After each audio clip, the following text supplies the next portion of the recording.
Shalom saudaraku, selamat siang semuanya. Dan hari ini kita bertemu kembali di dalam Mesbah Keluarga Adi dan Eda. Saatnya kita mau menyembah Tuhan saat ini. Biarlah kita mau mendengarkan suara Tuhan saat kita berada di dalam hadirat-Nya. Biarlah saat ini kita mau merasakan bahwa Tuhan dekat dengan kita. Kasih-Nya yang selalu ada bagi kita, kasih karunia-Nya yang tidak pernah habis di dalam kehidupan kita. Mari kita bersyukur kepada Tuhan. Kita mau katakan, hanya dekat Allahku, rasa tenang hatiku, Kau sertai jalanku. Amin Yesus. Sepanjang hidupku hanya dekat Bapakku, hanya dekat Bapakku. Ada kekuatan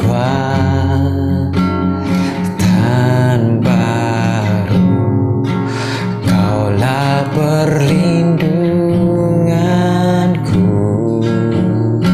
Amin Yesus. Keselamatanku,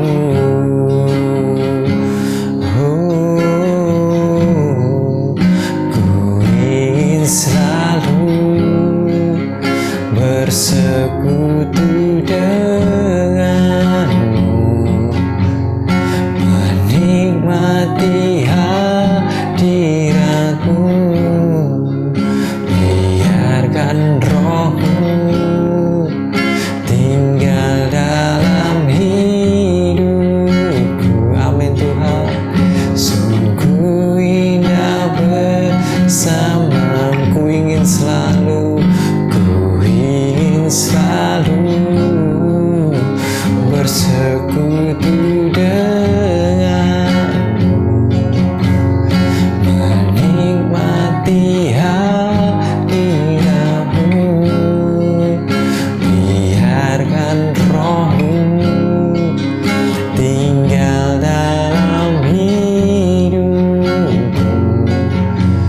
Sungguh indah bersama, katakan ku ingin selalu. Amin Tuhan. Bersekutu denganmu, menikmati hadiratmu. Biarkan Roh-Mu tinggal dalam hidupku. Sungguh indah bersamamu selamanya. Sungguh indah bersamamu. Katakan sungguh indah bersamamu. Sungguh indah bersamamu. Sungguh indah. Sungguh indah bersamamu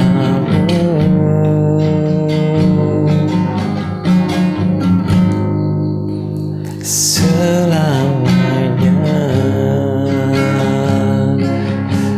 Oh, ku ingin tenang bersamamu Yesus, hanya dekat denganmu. Kami merasa aman Tuhan, dalam perlindungan tangan-Mu kami merasa tenang. Engkaulah Yesus yang menjadi perlindungan kami Tuhan. Oh, terima kasih Yesus. Biarlah kami merasa tenang Tuhan bersama-Mu Yesus. biarlah kami merasa aman bersama-Mu Tuhan. Karena kami tahu Tuhan, tiada pribadi yang lain Tuhan, yang bisa membuat kami merasa aman dan nyaman saat kami berada di dekatnya. Hanya Engkau Yesus, hanya Engkau Tuhan Allahku yang memberikan kami semuanya itu. Engkaulah gembala kami yang baik. Engkau yang selalu mendengarkan suara dombanya. Dan Engkau tahu Tuhan, dan Engkau peka terhadap suara domba-dombanya yang selalu berteriak kepadamu Yesus. Dan biarlah Tuhan siang hari ini Tuhan, domba-Mu ini Tuhan ingin berteriak kepadamu Tuhan, ingin berbicara Tuhan. Biarlah Engkau mendengarkan suara-suara domba-Mu pada siang hari ini Tuhan. Dan terima kasih Bapa, terima kasih Yesus. Biarlah hamba-Mu saat ini Tuhan berbicara kepadamu Tuhan. Dan apa yang hamba bicarakan, biarlah hamba mengeluarkan dengan kata-kata yang mudah dimengerti Tuhan. Dan kalimat yang gampang dimengerti, sehingga saat ini yang mendengarkan bisa mengerti, bisa mendalami dengan mudah apa yang hamba katakan. Dan terima kasih Yesus, siang ini Tuhan, biarlah menjadi kekuatan firman-Mu dan menjadi kelegaan. Dan terima kasih Bapa, kami bersyukur buat semuanya. Hanya di dalam nama Tuhan Yesus Kristus yang menjadi juru selamat dan menebus kami. Amin. Selamat siang saudaraku, shalom, dan bagaimana kabarnya hari ini? Semoga teman-teman saudara-saudaraku saat ini yang melihat dan mendengarkan tetap dalam keadaan baik, dan percayalah Tuhan selalu memberikan yang terbaik buat saudara-saudara. Walaupun terkadang kita tidak mendapatkan hal atau suatu perbuatan, suatu yang kita inginkan, tetapi kita percayalah bahwa semua itu ada proses yang harus kita lewati, dan percayalah proses itu biarlah kita berjalan bersama Tuhan. Dan hari ini kita percaya bahwa kita mau belajar firman Tuhan, bahwa Tuhan selalu ingin dekat dengan kita. Kita juga selalu ingin dekat dengan Tuhan. Tetapi bagaimana caranya? Dan kita mau ingin supaya apapun yang kita lakukan, Tuhan selalu menyertai kita. Dan kita kepingin perkenanan Tuhan, kehadiran Tuhan ada selalu di kehidupan kita. Suatu saat saya pergi keluar kota karena suatu pekerjaan, dan di mana saya meninggalkan anak dan istri saya di rumah. Dan selang beberapa hari, pasti seorang ayah kangen atau pengen menghubungi anak dan istri. Dan pada waktu itu kemudian saya video call dengan anak saya, istri saya, dan ya rasanya terobati. Tetapi belum puas jika kita belum bertemu dengan anak dan istri dan anak istri saat saya berjauhan di luar kota. Dan itu adalah suatu rasa yang berbeda jika kita hanya melihat dan mendengar suaranya aja. Berbeda rasanya jika kita dekat dengan anak dan istri kita. Seperti halnya juga pada waktu itu Elia merasakan hal tersebut. Mungkin sudah dibahas oleh istri saya pada hari kemarin bahwa Elia merasa depresi saat itu, dan juga dia merasa ditinggalkan oleh Tuhan. Karena apa? Karena Tuhan sempat memanggil Elia bukan hanya satu kali, tetapi 2 kali, dengan berkata, Elia, kamu ngapain aja sih? Lo ngapain aja sih pada waktu di Gunung Horeb? Tetapi Elia menjawab dengan jawaban yang berbeda. Dia bilang, aku telah bekerja dengan segiat-giatnya. Aku telah meninggalkan perjanjian karena orang Israel meninggalkan perjanjianmu dan meruntuhkan misbah-misbahmu dan membunuh nabi-nabi dengan pedang. Hanya aku sendirilah yang masih hidup dan mereka ingin menyambut nyawaku. Terus bertanya lagi, apa kerjamu di sini, hai Elia? Terus dia menjawab lagi bahwa Tuhan, aku telah bekerja segiat-giatnya untuk melakukan semuanya supaya engkau dipermuliakan, untuk membantu bangsa Israel supaya kembali kepada engkau. Sebenarnya yang ingin disampaikan Tuhan itu adalah, Elia, aku tuh gak butuh pekerjaanmu. Aku tuh gak butuh perbuatanmu yang hebat. Saat engkau mengalahkan nabi-nabi Baal, saat engkau mungkin menuntun bangsa Israel untuk kembali kepadaku, iya, memang itu. Tapi yang aku butuhkan adalah engkau ada untukku dan aku ada untukmu. Elia butuh kehadiran Tuhan di dalam kehidupannya. Dia disibukkan dengan pekerjaan-pekerjaan. Ya, memang pekerjaan Tuhan. Tetapi dia sudah tidak lagi mendengar suara Tuhan. Dia hanya mendengar suara Tuhan. Mungkin dalam pikirannya, aku harus kerja. Aku harus melayani Tuhan. Aku harus bekerja segiat-giatnya supaya nama Tuhan dipermuliakan. Bukan seperti itu yang Tuhan inginkan. Tapi yang Tuhan inginkan adalah Tuhan ingin datang ke pribadi Elia. Dan Elia saat itu belum ngeh, belum tahu, dan belum klik atas apa yang diinginkan Tuhan di dalam kehidupannya. Dan imbasnya adalah dia harus digantikan oleh Elisa. Karena Tuhan berpikir, kamu sudah cukup untuk melakukan pekerjaanku, ketimbang nanti kamu semakin lama di dalam dunia, semakin melenceng jalanmu. Karena kamu mungkin melakukan pekerjaanku dan tidak membangun hubungan denganku, tapi kamu terlalu rajin, terlalu bekerja keras sehingga kamu lupa akan kehadiranku, sehingga kamu tidak dengar-dengaran akan suaraku. Tuhan adalah gembala kita yang baik. Jika kita domba-dombanya, kita pasti akan mendengarkan suara gembalanya. Di dalam Yohanes 10 ayat yang ketiga dan 4, kita lebih baiknya baca ayat kedua. Tetapi siapa yang masuk melalui pintu, ia adalah gembala domba. Untuk dia penjaga membuka pintu dan domba-domba mendengarkan suaranya. Dan ia memanggil domba-dombanya masing-masing menurut namanya dan menuntunnya keluar. Jika semua dombanya telah dibawa keluar, ia berjalan di depan mereka dan domba-domba itu mengikuti dia karena mereka mengenal suaranya.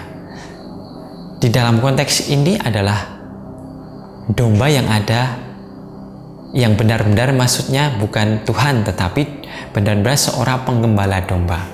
Ya, mungkin saudara-saudara pernah atau melihat di YouTube atau melihat secara langsung seorang gembala menggembalakan dombanya.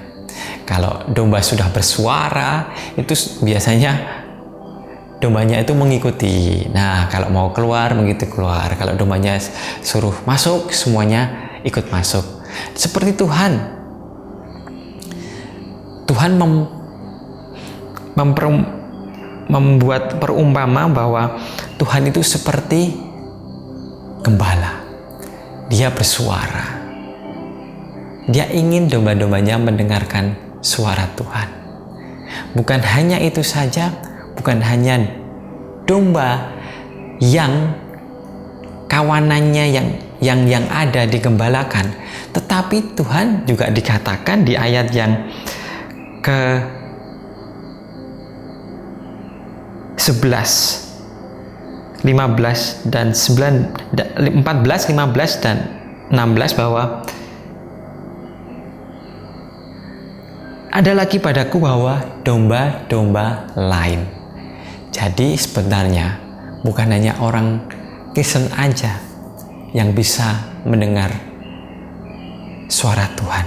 Dikatakan jelas bahwa ada lagi domba-domba yang lain yang bukan dari kandang ini.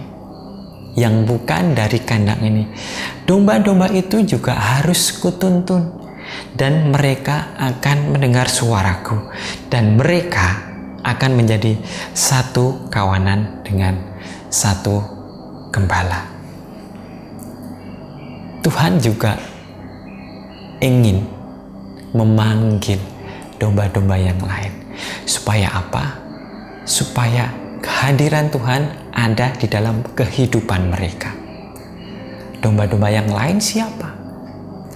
Domba-domba yang bukan dari kawanan kita, yang mungkin saat ini mereka membutuhkan pertolongan dari Tuhan. Mereka membutuhkan suatu jalan keluar. Tuhan juga memperhatikan. Tuhan ingin kehadiran di dalam kehidupan kita, kehadiran di kehidupan seluruh manusia. Karena bukan hanya kawanan-kawanan kita aja yang membutuhkan kehadiran Tuhan, membutuhkan suara Tuhan, tetapi kawanan di luar kita juga, domba-domba yang ada di luar juga. Mungkin saat ini mereka belum mengenal nama Yesus. Maka dari itu, kita yang saat ini, saya sebagai saat ini yang menyampaikan firman, yang mungkin saat ini juga saudara-saudara yang mungkin membutuhkan pertolongan, atau yang mungkin dari berbeda dari agama kita, agama saya.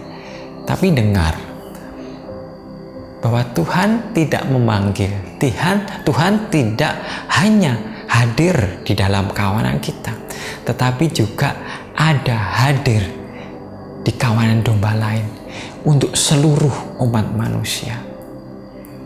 Dan percayalah, jika Tuhan sudah berkehendak, jika Tuhan sudah bersuara, jika Tuhan sudah mau datang untuk saudara-saudara, untuk seluruh umat manusia, maka percayalah, Tuhan akan memberikan jalan keluar.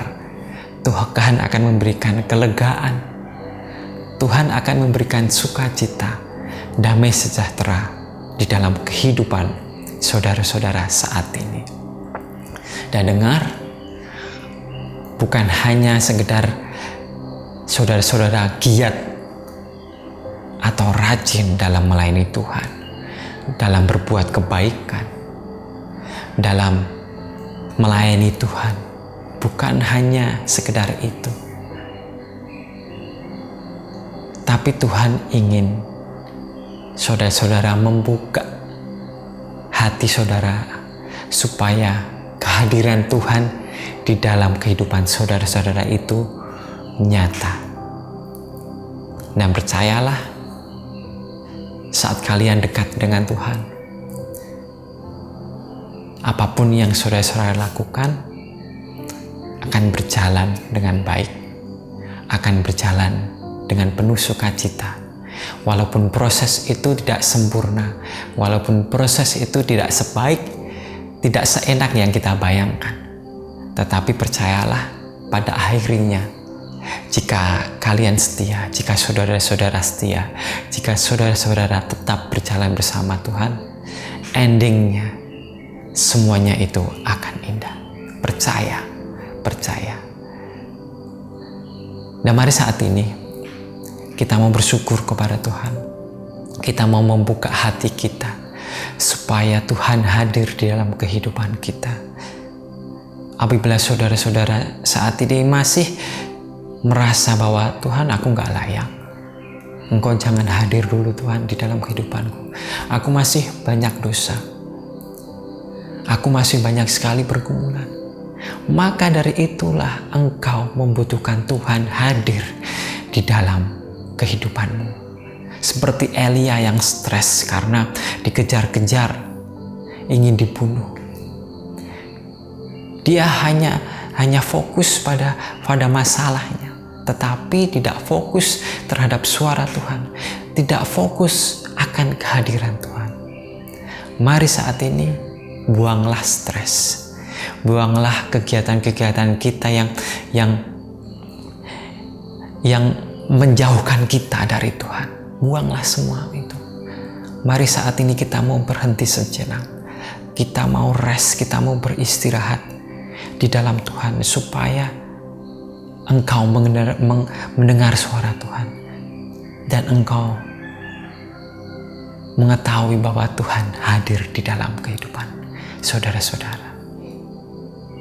Mari saat ini kita mau bertobat. Kita mau menjauhkan segala pergumulan kita. Kita mau menjauhkan segala hal yang sesuatu apapun yang menjauhkan kita dari Tuhan, supaya Tuhan hadir di dalam kehidupan kita. Terima kasih Bapa. Terima kasih Yesus, biarlah Engkau hadir di dalam kehidupan kami saat ini Tuhan. Kami ingin menjauhkan segala hal yang menjauhkan daripadamu. Kami ingin berhenti sejenak supaya Engkau hadir di dalam kehidupanku. Dan kami ingin Tuhan, Engkau tetap terus berada di dalam hadiratku. Dan kami ingin Tuhan, kami juga ingin terus Tuhan dekat dengan Engkau. Supaya apapun yang kami lakukan ini Tuhan, menjadi sejahtera, menjadi sukacita di dalam kehidupan kami. Dan terima kasih Tuhan, kami ingin supaya rencanamu yang terjadi di dalam kehidupan kami, bukan rencana kami Tuhan.